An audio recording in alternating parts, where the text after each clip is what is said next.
Hello and welcome everyone. My name is Malcolm Maestrel and I'm a Membership Services Coordinator with IAAP. Thank you for joining us for today's subject matter expert webinar, Starting Your Career as a Digital Accessibility Professional. We're very excited to have Verónica Morales Beltrán with us today for today's presentation. But before we begin, we have a few general housekeeping items to go over. Closed captioning is provided. To enable closed captioning, select the CC icon in your Zoom menu bar. The stream text links for English, French, German, Spanish, and Swedish will be posted in the chat as well. An American Sign Language interpretation is also provided. Microphones are muted to prevent any background noise or disruptions, and we ask that all attendees please post your questions in the Q&A. Questions will be saved until the end of the presentation, and the chat will be monitored for general dialogue and technical issues. Today's webinar will also be recorded and available in our webinar archives, and we will send out a copy of the recording and presentation to everyone who registered. And now I would like to turn today's program over to our presenter, Verónica. Thank you.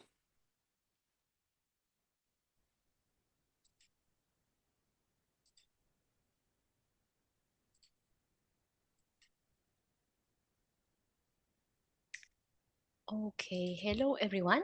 I guess that you can see right now the slides in full view. And first of all, thanks for having me here for this webinar. I'm very excited today to share some of my knowledge with all of you. And the topic for today is starting your career as a digital accessibility professional. And this is the agenda that we have for today. First of all, I will introduce myself and then I will move on to previously on, which is basically like a recap of the last 20 years of my career and how I came up to become a digital accessibility consultant. Then I will do a close-up of the last 2 years, which are the most important years related to accessibility, because this is where I focus my time and my energy on.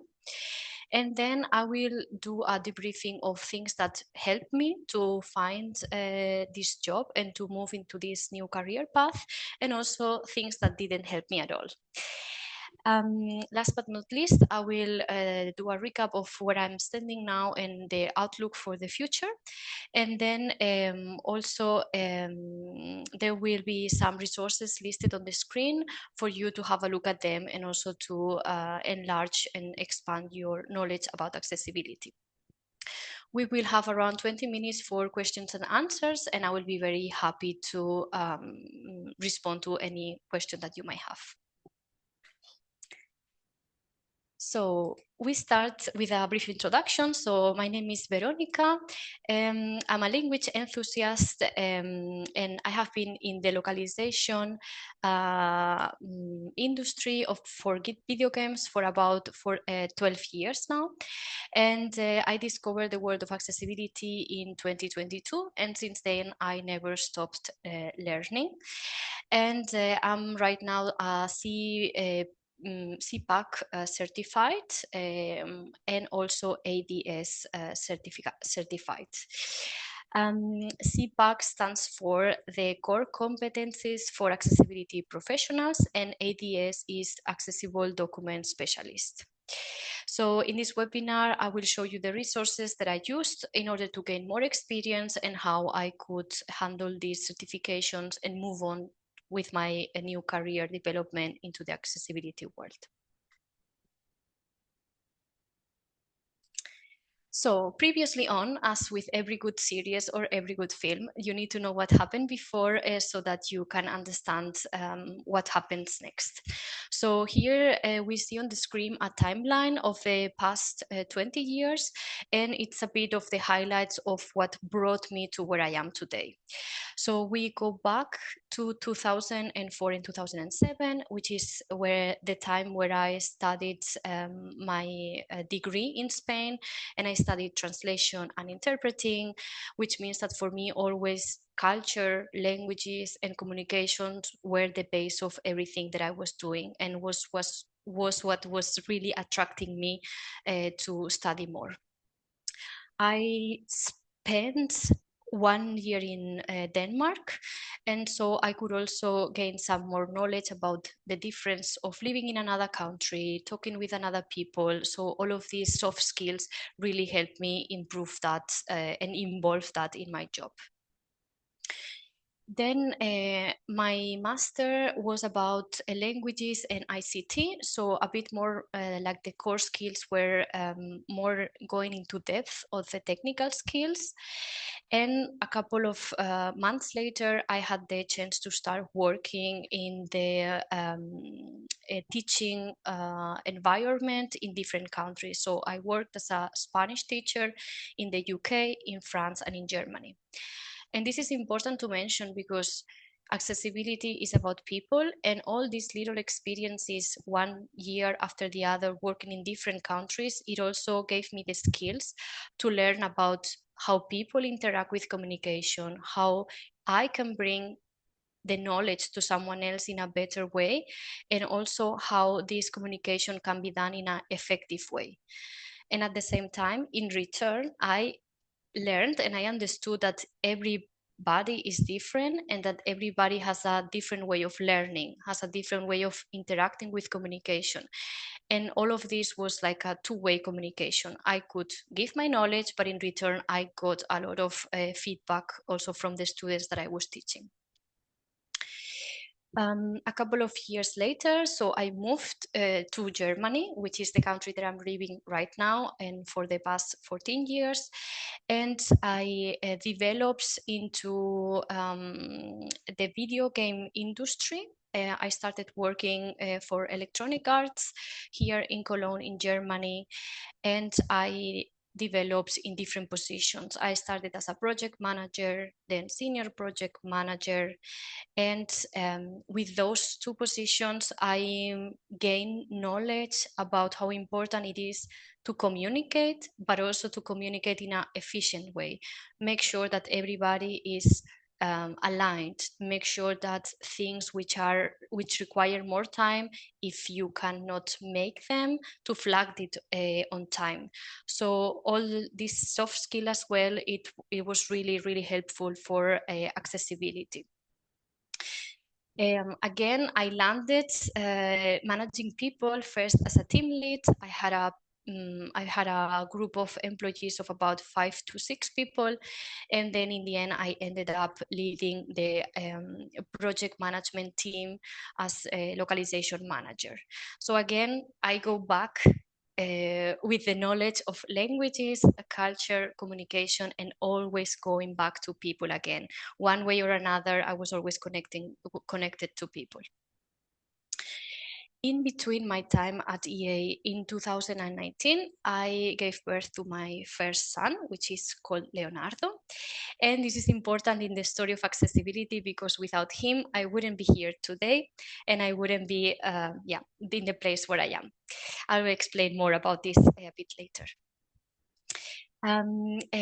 Recently this year, in January 2024, it was a very tough year for many different branches, and the video game industry was one of the more hit with the layoffs in many different departments. My department was one of the impacted ones, so myself and my department, we were made redundant, and this was for me the time where I thought, okay, now maybe it's a good time to start with accessibility, not only as a hobby, not only as something that I love to read, and not only something that I love to think about and to study more, but also to contribute.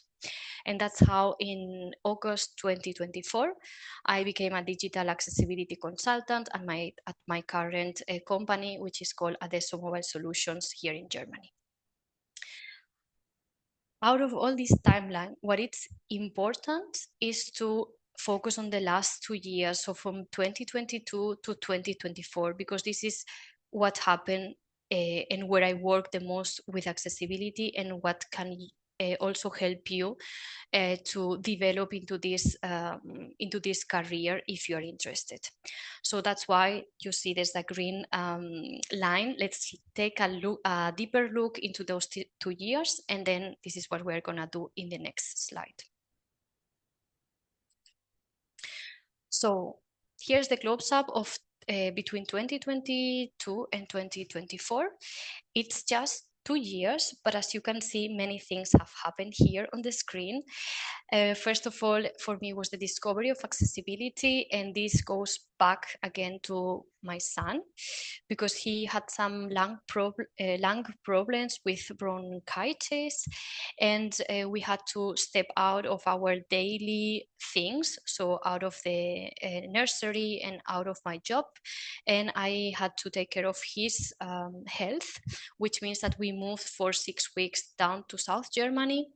And in South Germany, we had some classes, some courses in order to get his health better.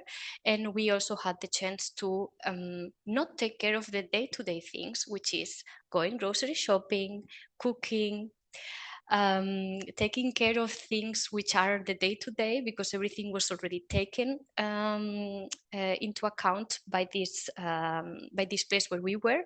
So it was just important to take care of his health, and while taking care of his health, I just came randomly to the website of IAAP, and I started reading about accessibility. It took me by storm, this topic. I really fell in love with it from the first moment, and realized that most of the things that I had done in the past, either talking to my team when I was a team leader, or either sharing the knowledge with my students when I was a teacher, or when I was living in the different countries trying to communicate with the people, I was already being accessible, and I already had taken accessibility into account. It's just that I didn't know that it was accessibility.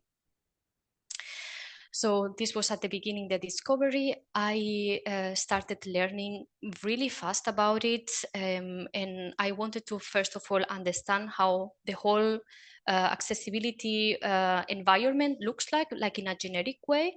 That's why I started reading the book of knowledge about the CPACC, and I think after 2 or 3 weeks I was done with it, and I was really impressed of how much information I learned.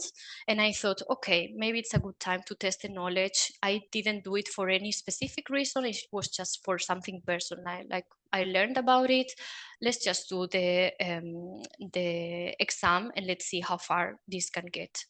So I did the exam, and indeed I passed the exam.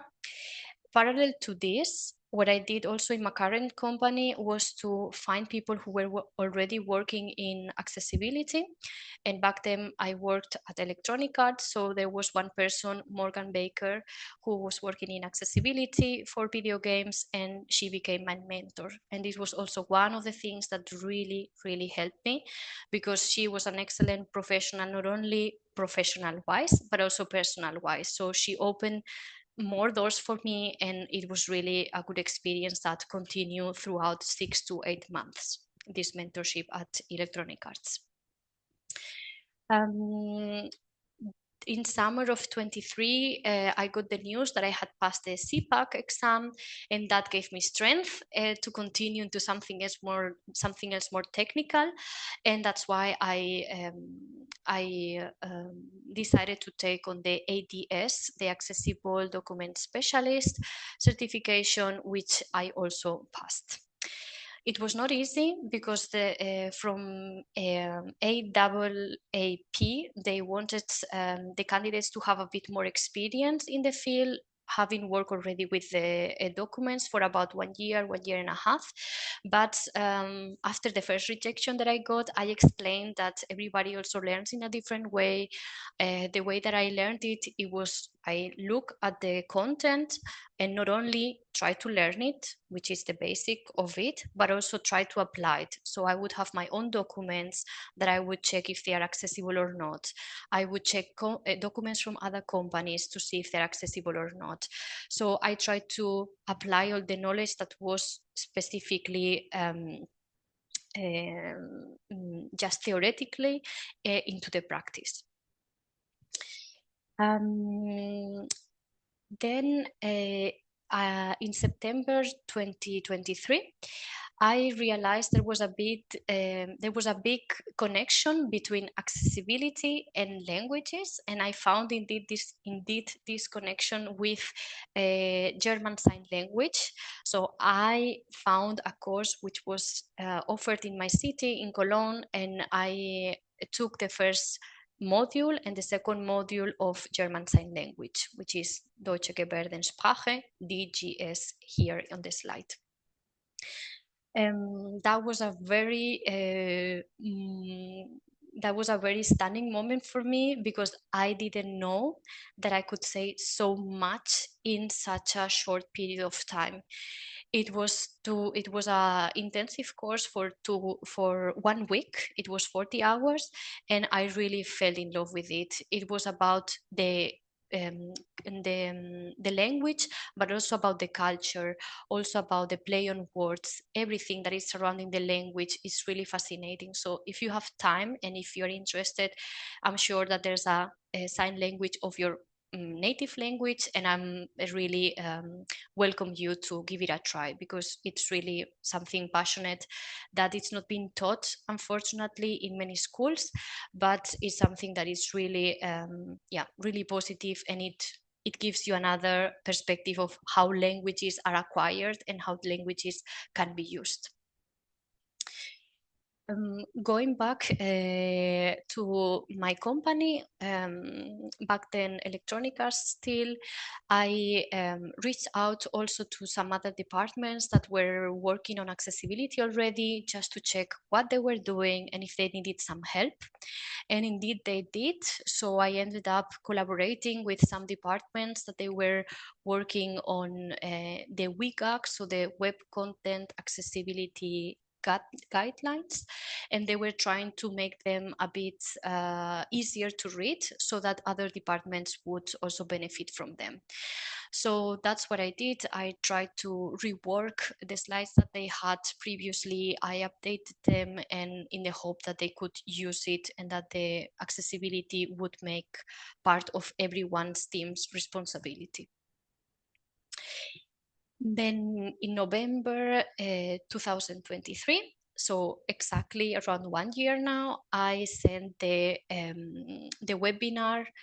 I sent the paper for the proposal that was accepted, and this is exactly the current webinar that you are seeing. So this has already been prepared like one year in advance, and I was very lucky, because back then when I applied to this, and when I applied with this title, starting your career as a digital accessibility consultant or professional, I never thought that 1 year later I would be actually working on the field already, and I would be actually dedicating my life to this. So it's the power also of putting something in the future, putting it out there, and then working for it.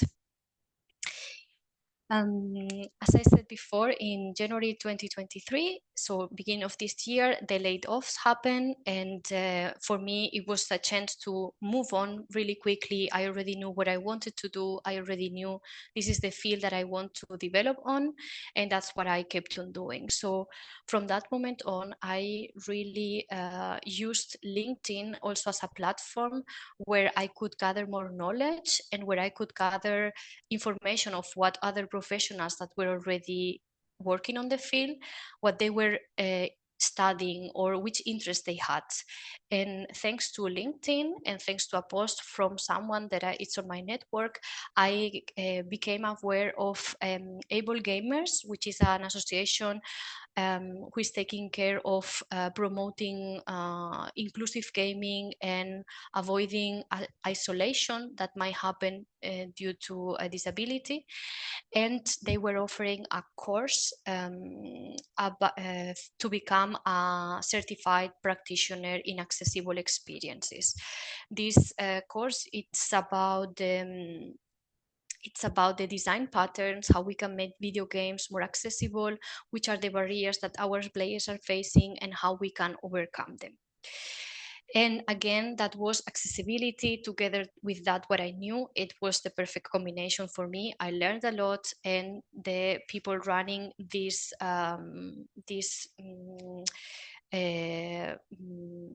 courses, they are really, really amazing, not only personally, but also professionally. Then a couple of months, went by, and I applied for accessibility positions, and I finally signed a contract with my current company in May to start in August. So in between May and August, what I did, it was not just to forget about accessibility, because I already got a job. It's not the way that I work. So what I did was using this idle time, or this time that I had for myself, to bring accessibility to other places that they were not so much aware of. For instance, I did a presentation for Gala. Gala is about localization and globalization, and if you are interested, there's the presentation also on my LinkedIn profile, and it was about how to bring accessibility into the localization workflows. I also continued in my free time also to keep on learning sign language. So I did the modules 3 and 4. And we also, me and other colleagues that were part of the Able Gamers course, we realized that we could contribute to their cause by providing localization of their design patterns. So 3 people gathered, one of them was myself, and we gathered in order to make sure that all these design patterns, that they are developed and created in English, and now they had translation in other languages, that they would also have a translation for Spanish in order to reach the a more vast audience. And August 2024 came, where I already had signed the contract. So it was the time for me to start as an accessibility consultant. And I have been doing that for exactly 3 months today. And it's a pleasure to be involved in the project and to learn every day something new, and to be contributing to make the digital space a more inclusive one. Still, my engagement with the AWAP is there with this session, and also with some drop-in sessions that I did for European and in European time. And this is the close-up for 2022 and 2024. The next 2 slides, it's a bit of a introspective. After having studied and having done everything from my side, then I realized, okay, how can I help, or what helped me and what didn't help me at all? How can I, based on my learnings, maybe help you find the job that you want to have within the accessibility field? So here I listed 2 buckets. So what helped me, I named the first bucket within myself. So these are things that really were depending on me. And also it's important also to highlight things outside myself. So things that I don't have any influence at all, things that they are just there, whether I liked it or not, and things that sometimes played good on me, and sometimes that didn't play good on me. So I think with those 2 buckets, I think we can make a debrief of the whole situation. So for me, what helped me to move on in this new career path, it was to get certified. More and more there are job advertisements where they are asking for certifications. And so if you never work on the accessibility field, it's gonna be hard to try to convince the people of that specific company that you are good enough to work for them. So one of my advices would be to get certified if you are not coming from the accessibility field yourself. It was my case, and I think it really helped me. Also because I learned a lot through it.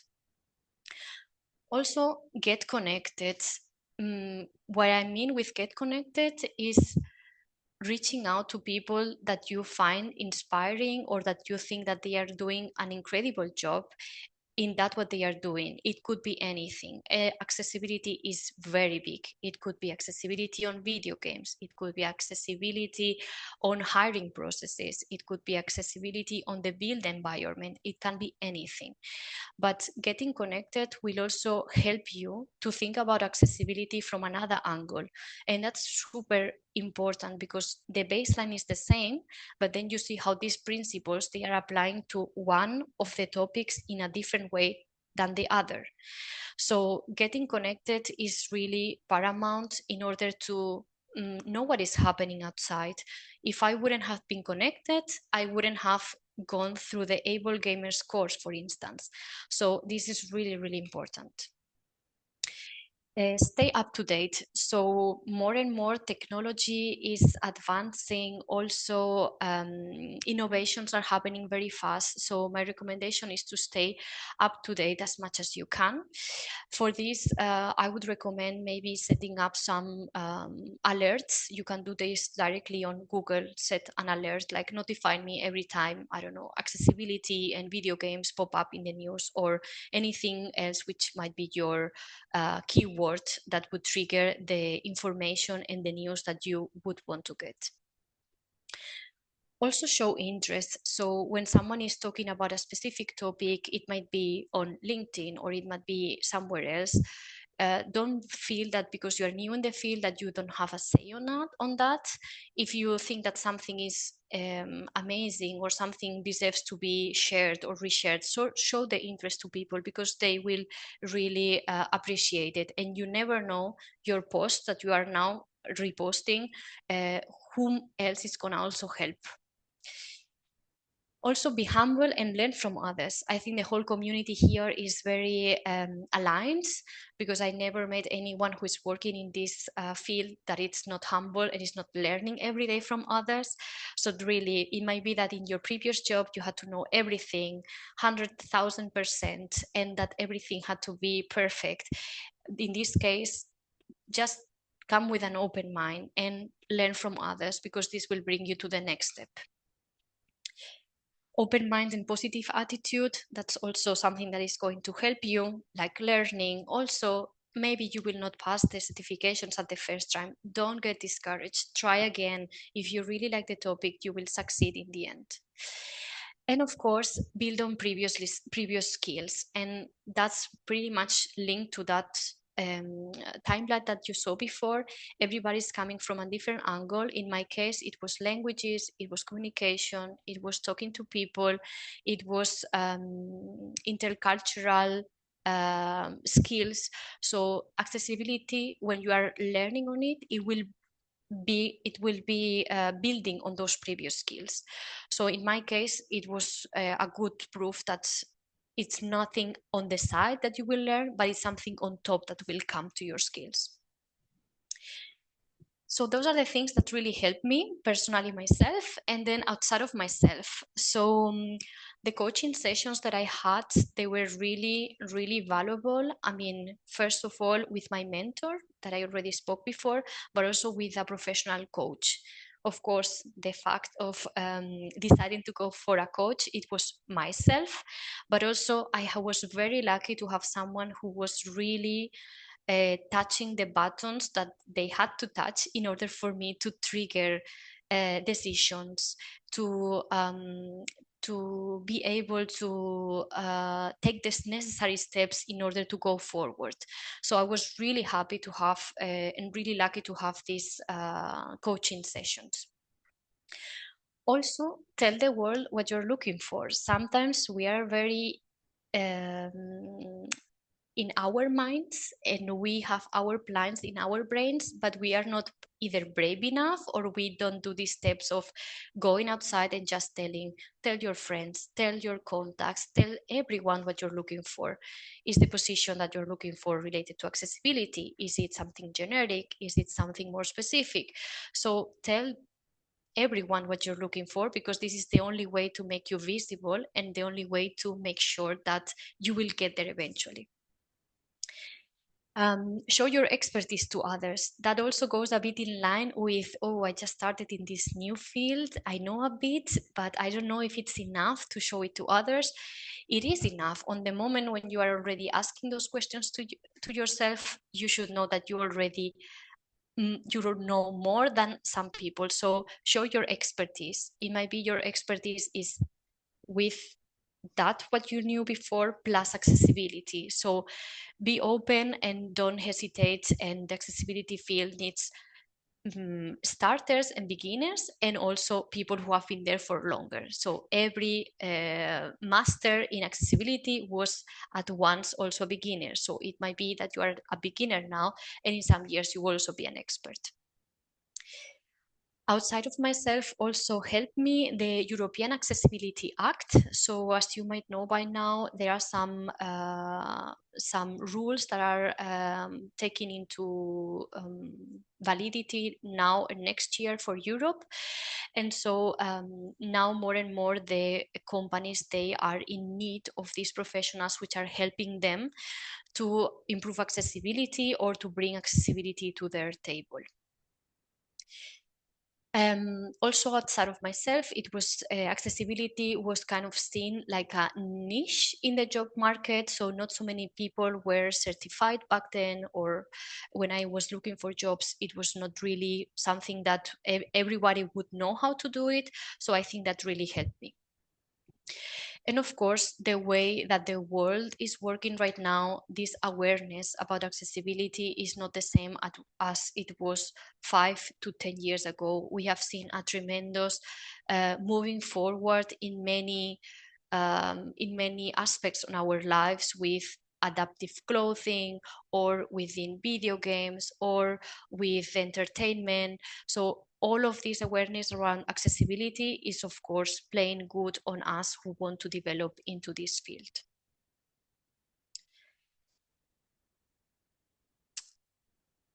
Not everything was always as good as it is in this slide. So that's why I'm going to the next slide, which is things that didn't help.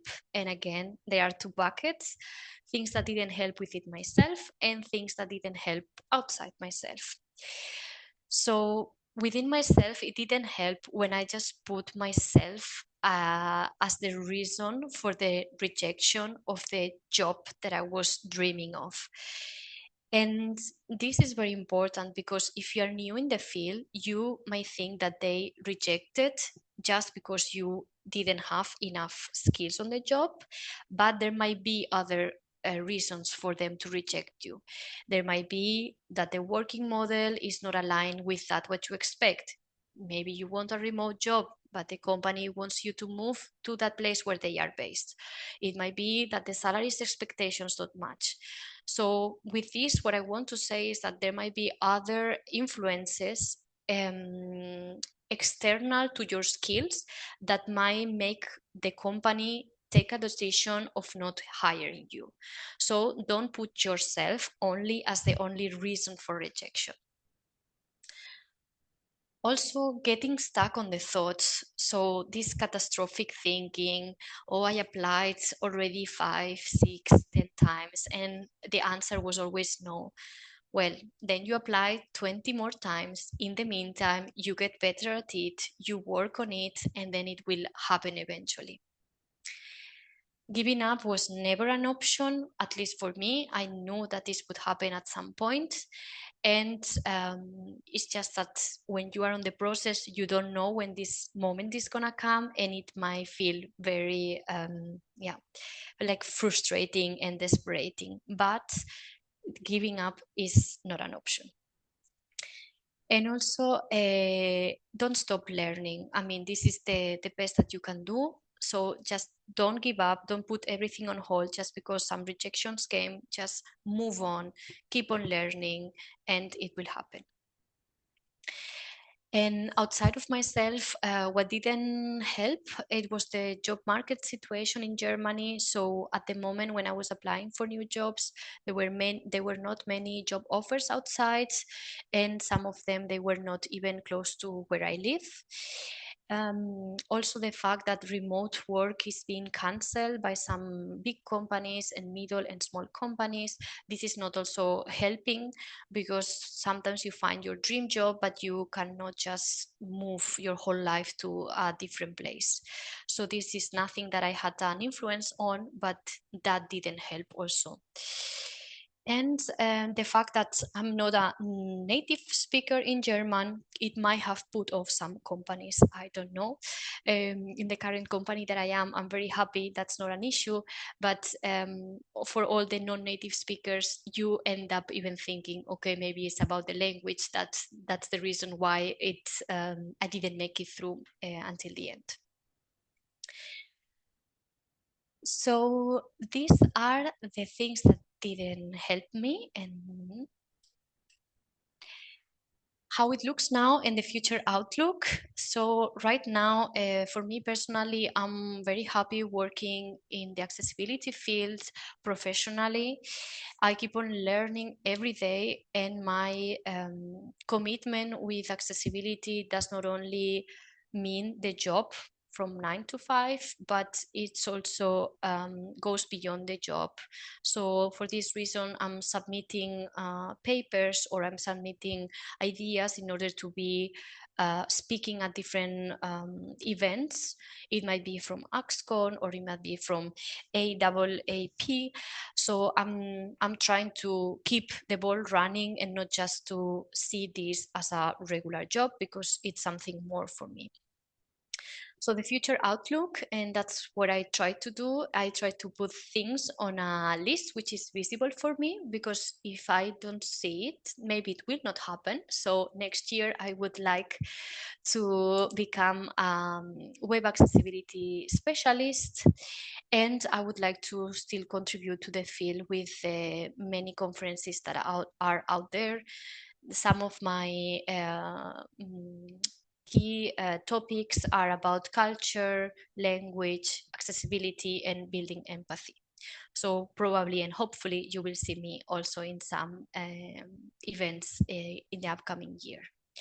In 2026, so 2 years from now, and this is also a wish list, I would like to work on investigation on accessibility, not only contributing directly, but also like to go deeper in some topics that I already have some ideas on, and to keep on investigating on them in order to make the accessibility world go farther.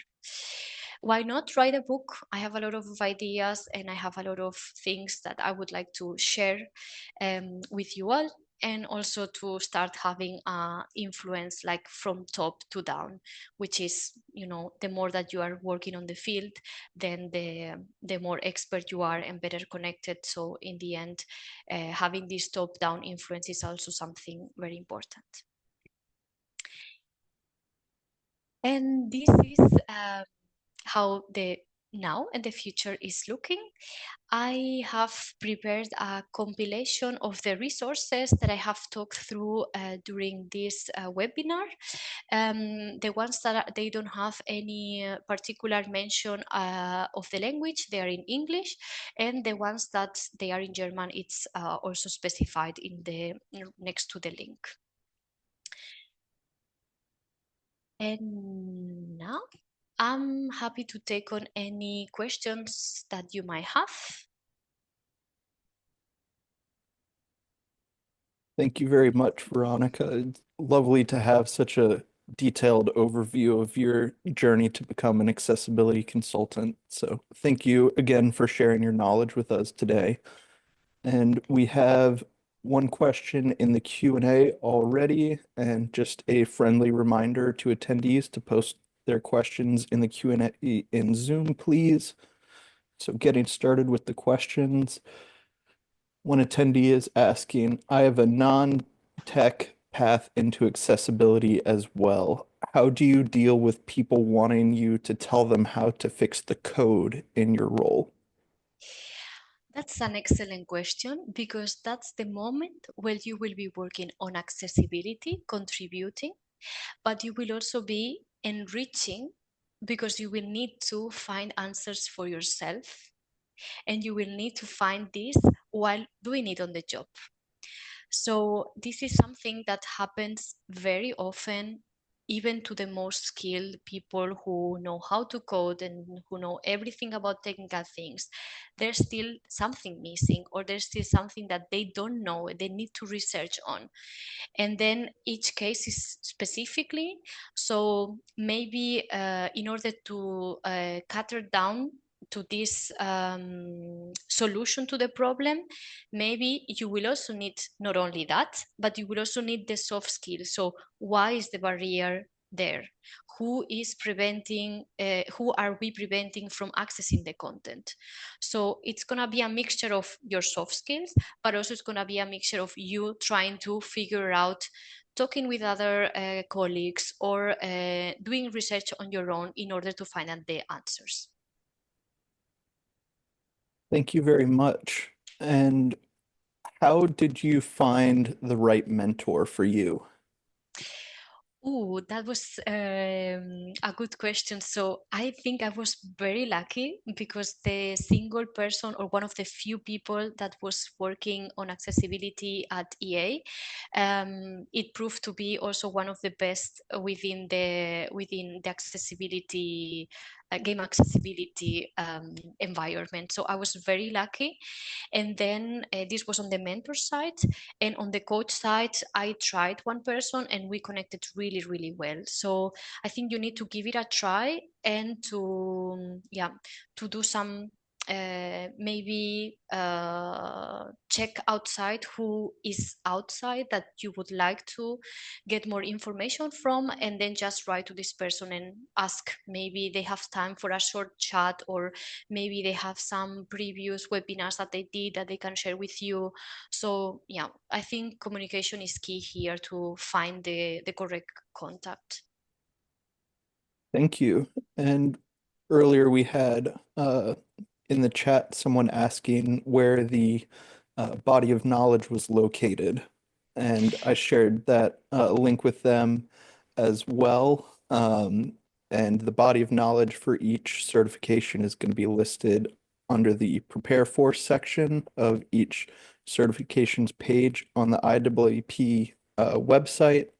And in the Zoom chat, we have the links to the CPACC and ADS pages that Veronica included on her slides as well. And this leads into our next question, which our attendee is interested in the financial commitment. And if you could give a generalized answer for what areas were the most costly out-of-pocket monies in getting educated as a digital accessibility professional. So for me, I I got most of my knowledge also from a platform which is called DQ. And I enrolled for the price, I don't remember right now, you have it on the website, but I enrolled to have access to all the courses. And I cannot remember how much it was, but it really paid off because it had all the information that I needed for the CPACC, for the ADS, for app techniques. So it had everything. So I would say the financial wise, it was not that much on that specific regards. And then for the able gamers, they also have some grants that you can apply if you're working already in the video game industry, and I was lucky enough to get one of them. So those resources, I mean, in that case, didn't cost me anything, even though I tried to gave back in return with the localization of these design patterns together with other colleagues. We try to give it back to them, you know. So yeah, I would say it was not much, also because there's plenty of resources that are out there which are for free. For instance, AXCON, there are amazing presentations that you can just watch for free, and they are about all the topics that you can imagine. So the good thing about accessibility is that most of the things, they are also for free. So I don't think that it was a big, I didn't spend that much money on the educational or the education part. Thank you. And that leads into another question in the chat as well. And they're saying, thank you for sharing your experience. And with respect to the CPAC, is it sufficient to study the body of knowledge, or how else did you prepare for the exam?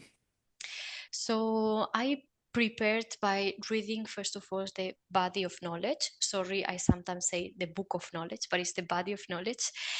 And also there is plenty of links which are also listed there. So I would recommend you also to have a look on those links as well, because they will lead you, they will give you more information, and it needs to be a bit more broader. So only just with the body of knowledge is not enough, but they will lead you somewhere, and then they will give you more information and more context about it.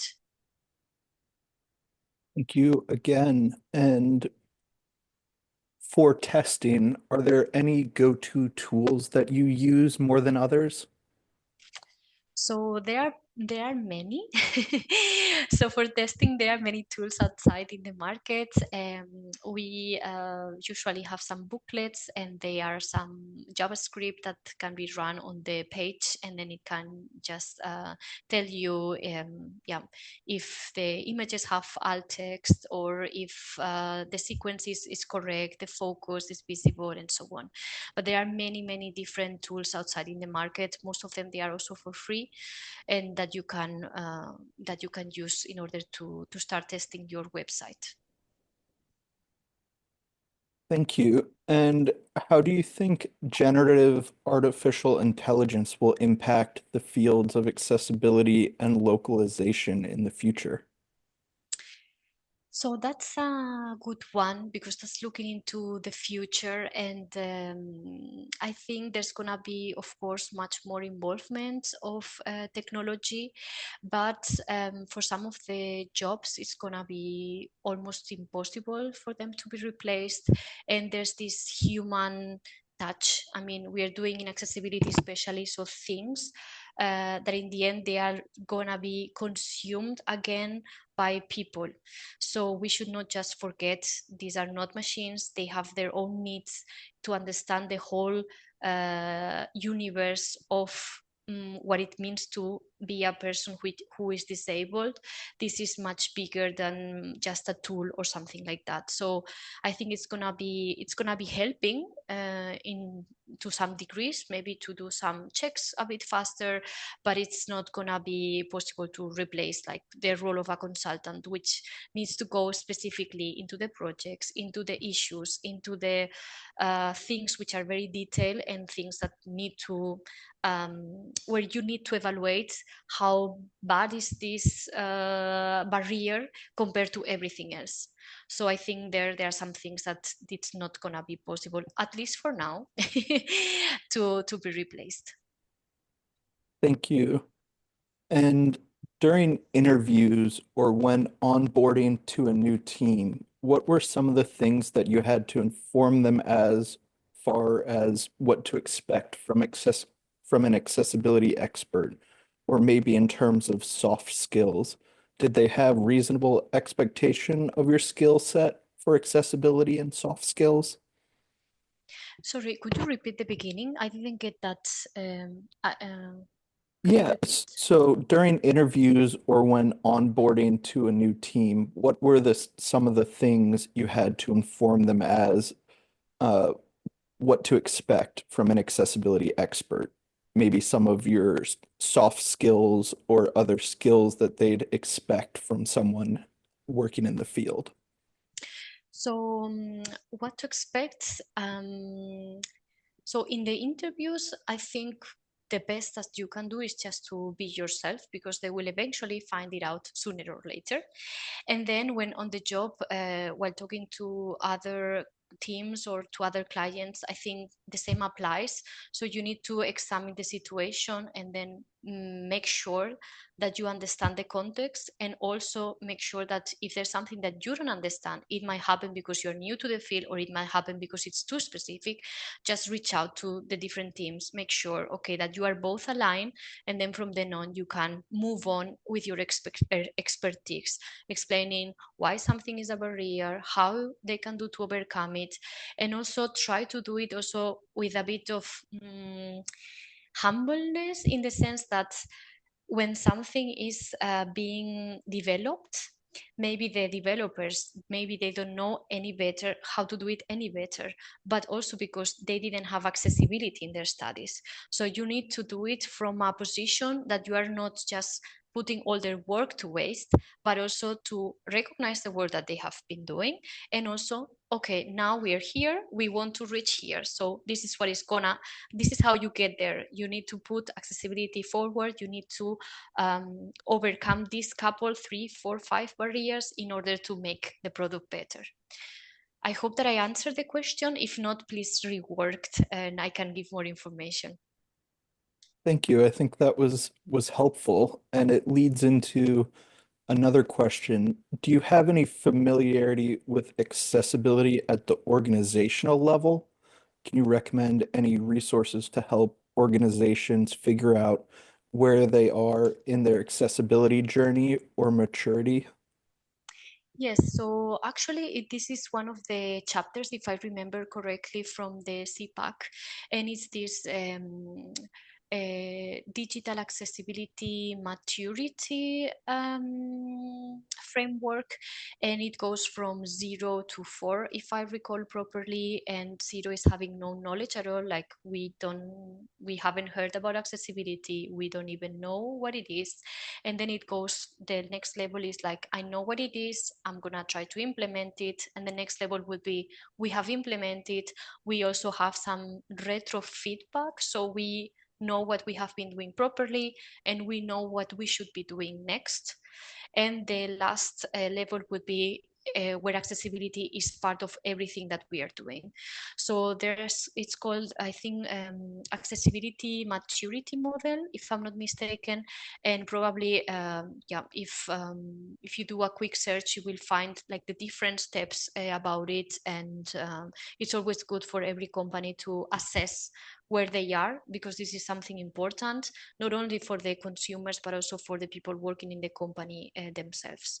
So yeah, that's the maturity level, the maturity, yeah, digital accessibility maturity level, I think it's called.